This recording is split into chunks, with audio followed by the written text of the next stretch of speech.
কপাল খুলতে চলেছে সরকারি চাকরিজীবীদের। নম পে স্কেলের সাথে মহার্ঘ ভাতা দেওয়ার পরিকল্পনা। বিস্তারিত ভিডিওতে। নবম পে স্কেলের চূড়ান্ত প্রস্তাবনা প্রকাশ। গ্যাজেট জারি ও রবিবারের উচ্চসভায় সরকারি বেতন কাঠামোতে আসছে ব্যাপক পরিবর্তন। 100% পেনশন রাখার পক্ষে প্রধান উপদেষ্টা, তবে অর্থ মন্ত্রণালয় অন্য কথা বলছে। আসসালামু আলাইকুম প্রিয় দর্শক, বিস্তারিত আলোচনার পূর্বে অনুরোধ করব চ্যানেলটি সাবস্ক্রাইব করে ভিডিওতে লাইক দিয়ে সম্পূর্ণ ভিডিও দেখতে থাকুন। অবশেষে দীর্ঘ প্রতীক্ষার অবসান ঘটতে যাচ্ছে সরকারি ও আধা সরকারি চাকরিজীবীদের জন্য। অর্থ মন্ত্রণালয় ও প্রশাসনিক সংস্কার কমিটির প্রস্তুতকৃত নবম জাতীয় পে স্কেলের চূড়ান্ত প্রস্তাবনা সরকারি কক্ষে জমা পড়েছে। সূত্র অনুযায়ী আগামী রবিবার অনুষ্ঠিতব্য উচ্চ পর্যায়ের বৈঠকে এটি অনুমোদনের জন্য উপস্থাপন করা হবে। বৈঠকে অনুমোদন হলে গ্যাজেট জারির আনুষ্ঠানিক প্রক্রিয়া দ্রুত শুরু হবে।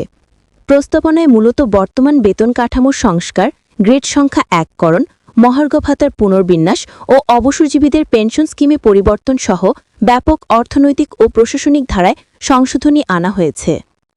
মূল প্রস্তাবনায় বলা হয়েছে, বর্তমান 20 গ্রেডের পরিবর্তে নতুন করে 16 গ্রেডে সন্নিবেশ করা হবে এবং ভিন্ন গ্রেডের মধ্যে বেতনের অনুপাত 1:4 বজায় থাকবে। এতে নিম্ন ও মধ্যস্তরের কর্মীদের মোট বেতন বৃদ্ধি সর্বাধিক প্রাধান্য পেয়েছে।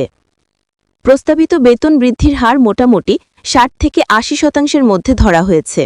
গ্রেড অনুসারে ভিন্নতা থাকলেও কর্মরত সাধারণ কর্মচারী ও জুনিয়র অফিসারদের ক্ষেত্রে জীবনের ব্যয়ের তুলনায় বড় ধরনের আর্থিক সুবিধা দেখা দিতে পারে। এমতো অবস্থায় মহার্ঘতা আলাদা করে সংযুক্ত রাখার সিদ্ধান্ত নেওয়া হয়েছে। অর্থাৎ মহার্ঘতা মূল বেতনের সঙ্গে সরাসরি একীভূত করা হবে না, বরং এটি পৃথকভাবে ভাতা হিসেবে প্রদানের সুপারিশ রয়েছে, যাতে ভাতা ভিত্তিক অন্যান্য সুবিধার হিসাব স্পষ্ট থাকে। অবসর সংক্রান্ত বিভাগীয় গুরুত্বপূর্ণ পরিবর্তন আনা হয়েছে। প্রস্তাবনায় সুপারিশ করা হয়েছে অবসরপ্রাপ্তদের পেনশন ভাতা 100% কার্যকর করা হবে, যা বর্তমানে চলমান আয়ের অনুপাতের তুলনায় উল্লেখযোগ্য হারে বৃদ্ধি। অনুমোদন মিললে এটি খুব দ্রুতই কার্যকর হবে। অর্থনৈতিক প্রভাব সম্পর্কে অর্থ মন্ত্রণালয় ও অর্থনীতিবিদদের মধ্যে আলোচনা চলছে। প্রস্তাবিত বেতন বৃদ্ধির ফলে সরকারি ব্যয় বাড়বে এবং তা বাজেটের উপর চাপ সৃষ্টি করবে। সরকার এই চ্যালেঞ্জ মোকাবেলায় বিভিন্ন বিকল্প খুঁজছে। বাজেট পুনর্বিন্যাস, অপ্রয়োজনীয় ব্যয় হ্রাস ও রাজস্ব আয়ের পথ বৃদ্ধি হতে পারে সম্ভাব্য পদক্ষেপ। একাধিক অর্থনীতিবিদ মনে করেন, স্বল্পমেয়াদে ভোক্তা খরচ বাড়ার মাধ্যমে অন্তর্বর্তীকালীন চাহিদা বৃদ্ধি পেতে পারে, তবে দীর্ঘমেয়াদে এটি দায়িত্বশীল অর্থনৈতিক ব্যবস্থাপনার দাবি রাখে। সরকারের হিসেবে পুরো নতুন স্কেল বাস্তবায়িত হলে বার্ষিকভাবে সরকারের অতিরিক্ত ব্যয় উল্লেখযোগ্যভাবে বাড়বে, তাই ধাপে ধাপে বাস্তবায়নের সম্ভাবনাও বিবেচনায় রয়েছে।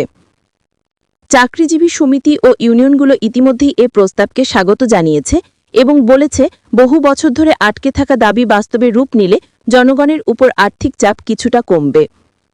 বিভিন্ন সরকারি কর্মী সংগঠনের নেতারা আশা প্রকাশ করেছেন, গ্যাজেট প্রকাশিত হলে উপযুক্ত রূপান্তর দ্রুত সম্পন্ন হবে। প্রস্তাবনার কিছু বিস্তারিত প্রশাসনিক দিকও রাখা হয়েছে। গ্রেড পুনর্বিন্যাসের সঙ্গে সঙ্গে বয়সভিত্তিক ও পদভিত্তিক কোটা, পদোন্নতির সময়সীমা এবং স্থানান্তরিত স্তরের কর্মচারীদের জন্য ট্রানজিশনাল অ্যালাউন্স বা সুবিধা প্রদান ইত্যাদি নিয়মাবলী অন্তর্ভুক্ত করা হয়েছে, যাতে কেউ হঠাৎ করে পরিবর্তনের কারণে বিপাকে না পড়ে।